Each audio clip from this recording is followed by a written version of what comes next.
Everyone, welcome back to my channel. My name is Jasleen Kaur and I hope आप सब ठीक हो गए। एंड ये वीडियो मैं इसलिए बना रही हूँ क्योंकि मुझे काफ़ी सारे DMs भी आए थे एंड जिससे मैंने प्रीवियस वीडियो जो डाली थी उस पर इंफॉर्मेशन के लिए बहुत लोगों ने पूछा था कि आपने किस एजेंट से करवाया था एंड क्या पैकेज था, कितनी कॉस्ट थी, सब कुछ जो भी था। और साथ में इसमें इमिग्रेशन से रिलेटेड भी मैं थोड़े से क्वेश्चंस जो भी आप लोगों के थे बेसिक उसके मैं आंसर्स दे दूँगी।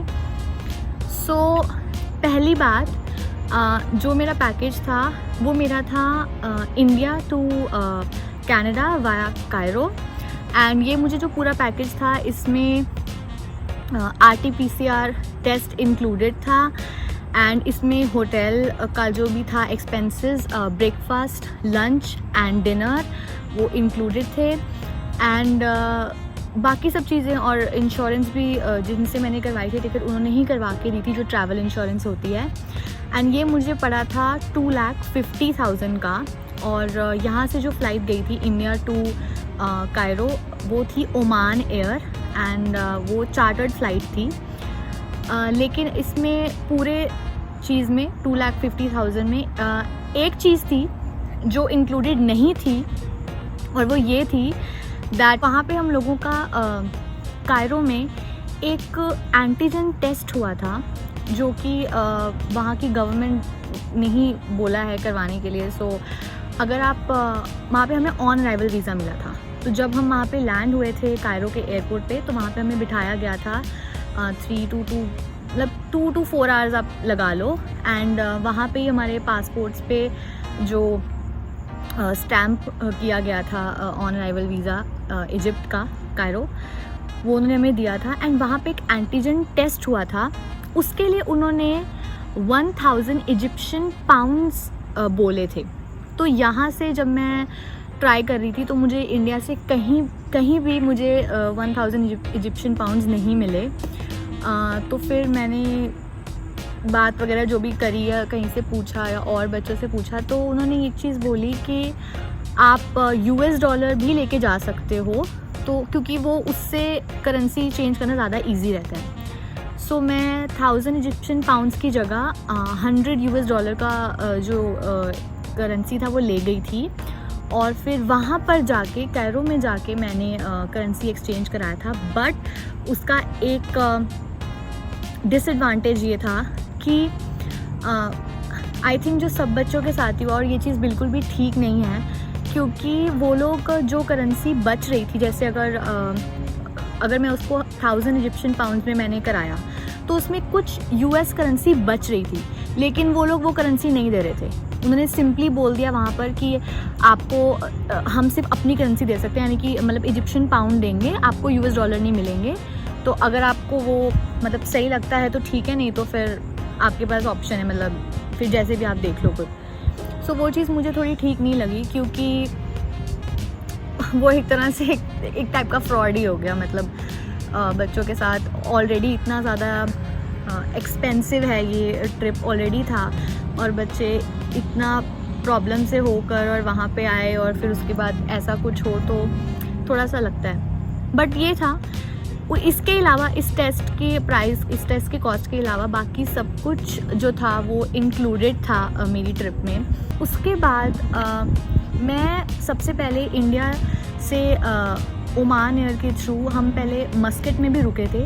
वहाँ पे हमारा 4 to 5 आवर्स का लेओवर था, मतलब थोड़ा सा वहीं पे हम एयरपोर्ट पे ही थे, हमें अंदर कहीं जाना अलाउड नहीं था, वहीं पे थे हम सब बच्चे। एंड देन वहाँ से हम लोग आगे गए कायरो, एंड देन वहाँ पे 2 नाइट्स और एक मतलब दिन के टाइम पे हम रुके थे। और फिर जो तीसरा दिन था उसके रात को ही हमें चेकआउट करके और उसके बाद एयरपोर्ट पे जाना था, जो कि टोरंटो की फ़्लाइट के लिए निकलना था। सो कायरो का एक्सपीरियंस मैं ये बोलूँगी कि ठीक था, बहुत सो था, क्योंकि वहाँ पर खाना अजीब नहीं बोलूँगी बट बहुत डिफरेंट होता है हम लोगों से। मतलब जो बेसिक भी चीज़ें खाते हैं, लाइक बाकी भी वेस्टर्न कंट्रीज़ में जो लोग खाते हैं मील्स, उससे काफ़ी डिफरेंट था मतलब उनका खाना। सो थोड़ा सा वो इशू हुआ, तो उसकी वजह से हो सकता है आपको कुछ इन्फेक्शन या कुछ हो जाए तो आप मेडिसिन वगैरह अपने साथ रखें जो भी ज़रूरत की होती हैं। और उसके अलावा तो ऐसी कोई प्रॉब्लम थी नहीं। बाकी होटल अच्छा था और बाकी सब चीज़ें ठीक थी। बस एक मुझे यही चीज़ लगी कि हमें जो 1000 इजिप्शियन पाउंड्स देने पड़े वो मुझे थोड़ा सा ठीक नहीं लगा। एंड देन उसके बाद जो वहाँ का खाना था वो मुझे अच्छा नहीं लगा। बाकी उसके अलावा तो ठीक ही था, क्योंकि हमने वहाँ पे ऑब्वियसली रहना नहीं था, बसना नहीं था, वहाँ से जाना ही था। सो ये सब चीज़ें थी। अब नेक्स्ट जो चीज़ एक मुझसे पूछी गई थी कि करेंसी कौन सी हम लेके जाएं। सो ऑब्वियसली अगर आप कनाडा आ रहे हो तो कैनेडियन करेंसी ही मैं बोलूँगी। आप चाहो तो कैश में ला सकते हो, या अगर आप कार्ड होते हैं फॉरेक्स कार्ड जैसे कि, तो वो भी आप कैरी कर सकते हो। तो एक चीज़ मैं आपको बता दूं कि जो कार्ड होता है फॉरेक्स कार्ड टू कार्ड यहाँ पे ट्रांसफ़र नहीं होगा। तो जब आप यहाँ पे खुलवाते हो अकाउंट GIC का, सो उसका जो आपको कार्ड मिलेगा, तो जो आप कार्ड लेकर आओगे जिस भी बैंक से, फॉरेक्स कार्ड वीज़ा या मास्टर होता है वो, उससे ट्रांसफ़र नहीं होगा। आपको उसमें से विड्रॉ करने पड़ेंगे पैसे, एंड देन आपको अपने जो आपका GIC का अकाउंट खुलेगा उसमें वो पैसे जाएंगे। सो वो चीज़ आप देख के लाओ। अगर आप कैश कैरी कर सकते हो, मतलब अच्छे से हैंडल कर सकते हो, जितना भी लाना चाहते हो वो अपने हिसाब से आप लोगों को लाना है। 500 कैनेडियन डॉलर्स, 1000, 2000, वो आपकी अपनी मर्ज़ी है। उस पर मैं कुछ नहीं बोलूँगी कि स्पेसिफिकली कि इतने लेके आओ। जितना भी आप लाना चाहते हो, आपको जैसा लगता है यहाँ आके क्या क्या आपकी नीड्स हैं, अगर आपको रेंट देने हैं, अगर आपको कोई नेसेसिटीज़ ख़रीदनी है, लाइक मैट्रेस है और भी चीज़ें हैं, तो उसके अकॉर्डिंगली आप खुद डिसाइड करो वो चीज़ें, तो वो ज़्यादा बेटर है। बट बाकी आपकी मर्ज़ी, आप कैश लाना चाहते हो या कार्ड में लाना चाहते हो। ओके, इसके अलावा जो क्वेश्चन था बाकी कॉस्ट का मैंने आपको बता दिया है। जहाँ तक की बात है कि कौन से एजेंट से मैंने करवाया था टिकट्स अपनी बुक, तो उनका जो नंबर है, जो डिटेल्स हैं, वो मैं डिस्क्रिप्शन बॉक्स में डाल दूँगी। तो आप लोग अगर चाहें तो उनको कांटेक्ट कर सकते हैं, अगर आप भी आना चाहते हैं किसी थर्ड कंट्री के थ्रू, सो वो आपको हेल्प कर देंगे। उसके बाद अब बारी आती है सबसे ज़्यादा मतलब जो सबसे ज़्यादा लोग जानना चाहते हैं कि इमिग्रेशन पे क्या हुआ। सो इमिग्रेशन पे बेसिकली सब लोग बोलते हैं कि, मतलब ऐसा एक अजम्पशन होता है कि स्ट्रिक्ट क्वेश्चंस होते हैं, या वो पता नहीं क्या क्वेश्चंस पूछते हैं, या क्या होता है, कैसे आप हैंडल करते हो उन चीज़ों को। और बच्चे बहुत ज़्यादा, एक्चुअली मैं ये बोलूँगी कि वो एक दूसरे को बताते हैं जब, तो वो एक पैनिक सी सिचुएशन क्रिएट हो जाती है कि पता नहीं क्या ही होता है वहाँ पे। सो मैं अपने एक्सपीरियंस से बता रही हूँ कि मेरे साथ जो मतलब मेरे साथ इमिग्रेशन पे जो कुछ भी हुआ, मैं उस हिसाब से बता रही हूँ। हो सकता है कईयों के साथ डिफरेंट भी हुआ हो, तो अब उनका मैं उसमें कुछ बोल नहीं सकती, मैं अपने हिसाब से बताती हूँ कि हम लोगों का जो इमिग्रेशन था वो मतलब 2 स्टेप्स थे उसमें। जो फर्स्ट स्टेप था उसमें हमें जाना था और अपना जो अराइव स्कैन है वो हमें शो करना था। एंड एक फॉर्म होता है, उस पर हमारी फ़ोटो होती है। वो जब आप वहाँ जाओगे आपको पता चल जाएगा कैसे वो प्रिंट आउट होके आता है। वो उसको चेक करते हैं, थोड़े से बेसिक से क्वेश्चन पूछ सकते हैं आपसे कि आप क्या स्टडी करने आए हो, या फिर आप अपने साथ क्या लेके आए हो। मुझसे बेसिकली जो थी मेरी जो फर्स्ट स्टेप पे था, उन्होंने मुझसे ये भी पूछा था कि आप खाने में कुछ मीठा तो नहीं लेकर आए, या बिस्किट्स या स्वीट्स ऐसा कुछ तो नहीं लेके आए। तो मुझसे उन्होंने ये भी पूछा था। बाकी कई लोगों से कुछ भी नहीं पूछा, वो फर्स्ट स्टेप पे उनको जाने दिया। तो वो था बेसिक ही, कुछ ऐसा कोई डरने वाली बात नहीं होती। तो उसके बाद होती है जो सेकेंड स्टेप होता है, जो मेन इमिग्रेशन होती है। उसमें काफ़ी लंबी लाइन थी क्योंकि बच्चे बहुत ज़्यादा थे। सो वहाँ पे आई थिंक 4 to 5 ऑफिसर्स थे, सब अलग अलग, मतलब एक तरह का कैबिन बोल सकते हो आप, वहाँ पे थे। ग्लासेस थे, उसके पीछे थे वो लोग। एंड उसमें से कुछ थे ऑफिसर्स जो बहुत ज़्यादा टाइम लेते थे। मतलब वहाँ पे अगर हम लोग देख रहे थे कि अगर वहाँ पे उस काउंटर पे, उस जगह पे बच्चे जा रहे हैं, तो उनको काफ़ी ज़्यादा क्वेश्चंस पूछ रहे हैं वो लोग। जैसे कि बट वो भी क्वेश्चंस वो पूछ रहे थे कुछ भी आउट ऑफ द बॉक्स नहीं था, मतलब ऐसा नहीं था कि ये क्या पूछ रहे हैं। आपके डॉक्यूमेंट्स सब कुछ, जो भी चीज़ें जो ज़रूरी हैं, जो भी चीज़ें आपने यूज़ की हैं, आपने भेजी हैं अपने फ़ाइल में लगा के, वो सब आपके पास होनी चाहिए। आपके ओरिजिनल डॉक्यूमेंट्स आपके पास होने चाहिए। अगर आप यहाँ से क्लासेस लेके गए हो तो आपके ग्रेड्स का जो मार्कशीट होता है, आपका एनरोलमेंट लेटर, वो सब कुछ आपके पास होना चाहिए। टाइम टेबल होना चाहिए। मुझसे उन्होंने ये सब कुछ भी नहीं मांगा था।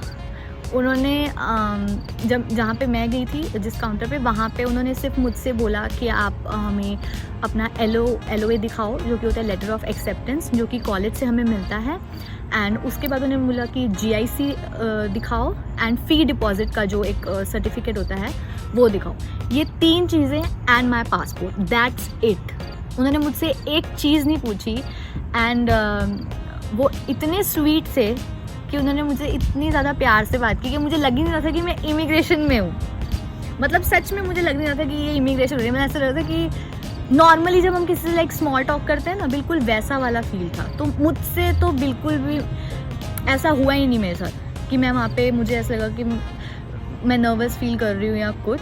तो वो डिपेंड करता है पर्सन टू पर्सन कि आपकी जब बारी आती है तो किसके पास आप जाते हो। क्योंकि कुछ ऑफिसर्स ऐसे होते हैं, like you know, they seem to be really like tense and really strict। तो वहाँ पे जो बच्चे जाते हैं तो थोड़ा सा नर्वसनेस हो जाता है, क्योंकि उस टाइम पे वैसे भी एक तो स्ट्रेस इतना हो रहा होता है, ऊपर से जब आप किसी थर्ड कंट्री के थ्रू आ रहे हो तो आपको थोड़ा सा वैसे भी ना एक डर होता है मन में कि पता नहीं कुछ गलत हो गया, कहीं कुछ रिपोर्ट गलत आ गई या कुछ हो गया, या कुछ भी चीज़, कोई भी इशू हो गया तो हमें वापस ना भेज दें। तो वो चीज़ एक थोड़ी मन में होती है, माइंड में। बट ट्रस्ट मी, अगर आप कॉन्फिडेंट हो और जो भी वो कुछ पूछे, जो भी आपके डॉक्यूमेंट्स हैं, कुछ भी, जो भी आप किस कॉलेज में हो, कौन से कितने ईयर का है, मतलब आपका जो कोर्स है, और हो सकता है वो आपसे सब्जेक्ट्स भी पूछें। तो अगर तो आप क्लासेस लेकर आ रहे हो फिर तो आपको पता ही होगा। But if you are new और आपका सेमेस्टर स्टार्ट होने वाला, जैसे मेरा सेमेस्टर स्टार्ट होने वाला है अभी, सो हो सकता है वो पूछें। तो कभी कभी नहीं पता होता बच्चों को, तो वो चीज़ आप एक बार थोड़ा सा पढ़ लेना कि कौन से क्लासेस हैं, मतलब कौन से कोर्सेज़ हैं आपके, तो वो पढ़ लेना।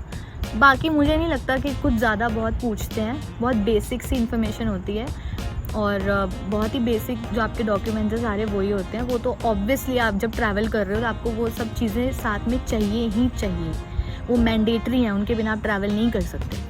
और बाकी अपने पासपोर्ट और जितने भी डॉक्यूमेंट्स हैं उनका ध्यान रखो। और बस मैं तो यही बोलूँगी कि अगर आप किसी थर्ड कंट्री के थ्रू ट्रैवल कर रहे हो सो अपनी चीज़ों का अच्छे से ध्यान रखो, अपना ध्यान रखो, मेडिसिन साथ रखो, क्योंकि आप यू नेवर नो वहाँ पे क्या होने वाला है, वहाँ का पानी, वहाँ का खाना आपको सूट करे ना करे। एंड एक चीज़ और थी, जहाँ पे मैं गई थी कायरो, वहाँ पे हमको इजिप्ट टूर पे भी लेके गए थे। सो वो भी फ्री नहीं था, उसके लिए हमें उन्होंने आई थिंक $35 बोले थे बच्चों को, एंड 550 इजिप्शियन पाउंड्स। सो मेरे पास, क्योंकि जब मैंने उनको पहले US से करेंसी चेंज कराई थी $US से इजिप्शियन पाउंड्स, वो एंटीजन टेस्ट के लिए, सो मेरे पास वो बचे हुए थे पैसे जो कि उन्होंने मुझे दिए नहीं थे $US, और उसके बदले में मुझे इजिप्शियन पाउंड्स दे दिए थे।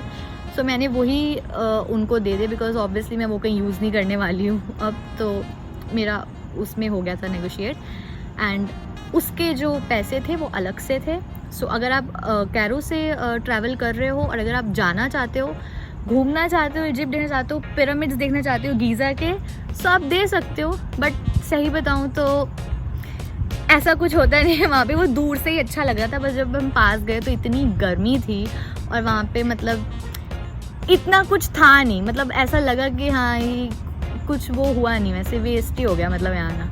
और बहुत गर्मी थी और ऊपर से वैसे ही सब एकदम मतलब इतना ट्रैवल करके वैसे ही थके हुए थे। सो आपका मन है वो, अगर आप जाना चाहते हो तो आप उनको वो पे करके एक्स्ट्रा, वो आपकी ट्रिप में इंक्लूडेड नहीं होता, एक्स्ट्रा पे करके आप जा सकते हो। वो होटल वाले ही आपके लिए अरेंज कराते हैं अगर कराते हो तो, और नहीं तो वेल एंड गुड। जो आपका ट्रिप है उसको अच्छे से आप इन्जॉय करो अगर हो सके तो, एंड सब चीज़ें जैसे जैसे रूल्स हैं, जो भी चीज़ें हैं, जहाँ जहाँ जो जो टेस्ट हैं उनको फॉलो करो, एंड देन आ जाओ कनाडा। यही है, मैं तो यही बोलूँगी।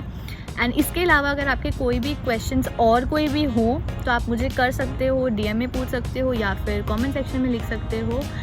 एंड और आगे आने वाली वीडियोस को देखने के लिए एंड एंजॉय करने के लिए मेरे चैनल को सब्सक्राइब करना पड़ेगा ऑब्वियसली, तो कर लो। एंड इस वीडियो को लाइक करो, शेयर करो अपने फ्रेंड्स के साथ, जो अगर आप आना चाहते हो या जो भी लोग आगे आना चाहते हैं, या अगर नहीं भी तो कोई भी इन्फॉर्मेशन ही है ये, क्योंकि इस सिचुएशन में सब आई थिंक स्टूडेंट्स बहुत ज़्यादा स्ट्रेस्ड आउट हो रखे हैं, क्योंकि जिस हिसाब से टिकट्स भी अवेलेबल हुए हैं, एक तो डेट्स बच्चों के हिसाब से नहीं उनको मिली, और दूसरा कॉस्ट बहुत ही ज़्यादा है, जो कि मैं मानती हूँ, मैं खुद मानती हूँ कि 2,50,000 इज़ लाइक नेक्स्ट लेवल। मतलब इतने में तो पता नहीं आप कितनी बार आ जा सकते हो। बट द थिंग इज़ कि अगर आपको मजबूरी है और आपको आना है, जैसे मेरा हाइब्रिड प्रोग्राम था, so I have to be here, तो मुझे आना ही पड़ा। अगर आप ऑनलाइन कर सकते हो तो वो बहुत अच्छा है, क्योंकि मैं यही बोलूँगी पर्सनली कि आप डायरेक्ट फ़्लाइट से आओ रादर देन ये थर्ड कंट्री से ट्रैवल करो, क्योंकि इसमें भी बहुत परेशान होते ही हैं सब। सो वो आप पे डिपेंड करता है। अगर आपको बहुत ज़्यादा ज़रूरी है, बहुत इम्पॉर्टेंट है यहाँ आना, तो फिर तो आना ही पड़ेगा। बाकी जिस भी रास्ते से आप लोग ट्रैवल कर रहे हो, एक बार उस कंट्री के जो भी पोर्टल्स हैं या जो भी फ़्लाइट्स हैं, वो सब पे जाके आप एक बार चेक करो, सारी जितनी भी चीज़ें हैं, जो भी अगर आपके एजेंट आपको कोई देते भी हैं, चाहे वो दुबई हो, मालदीव्स हो, या कोई भी रास्ता हो, एक बार खुद ज़रूर एक बार चेक कर लो, क्योंकि बहुत सारी जगहों पे ऐसा हुआ है बच्चों के साथ कि उनको वापस भेजा है, या फिर कुछ चीज़ें गड़बड़ हो गई तो उनको प्रॉब्लम हुई, फिर वहाँ पे उनको रुकना पड़ा जबकि उनका स्टे था भी नहीं। सो वो सब चीज़ें आप लोग एक बार देख लो अच्छे से, एंड देन ट्रैवल करो, सेफली ट्रैवल करो, एंड फिर आ जाओ यहाँ पे बस। और इसके बाद हम मिलेंगे अपनी नेक्स्ट वीडियो में। सो तब तक अपना ख्याल रखो, एंड बाय बाय।